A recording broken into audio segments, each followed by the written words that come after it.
小弟豆吧没？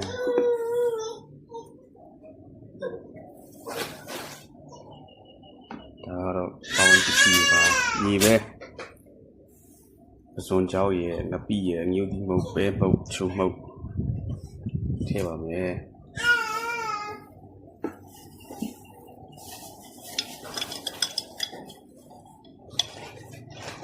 စီချက်ထည့်ပါမယ်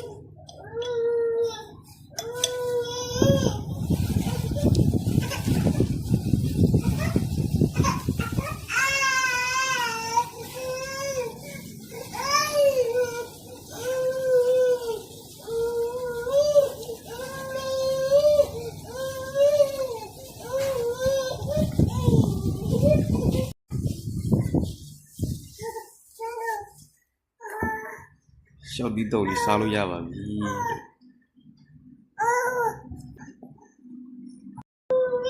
小弟豆ပါမယ်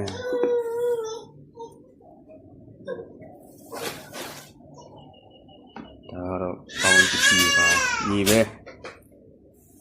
ပစွန်ကြောက်ရဲ့ငပိရဲ့အငြိုးဒီမုတ်ပဲပုတ်ချုံမုတ်ထည့်ပါမယ်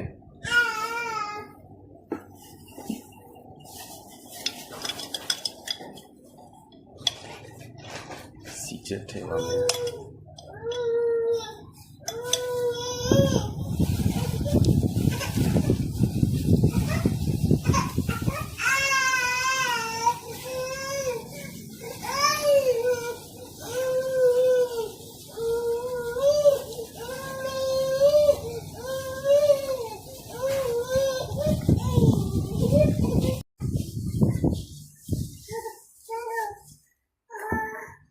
小弟豆里စားလို့ရပါပြီ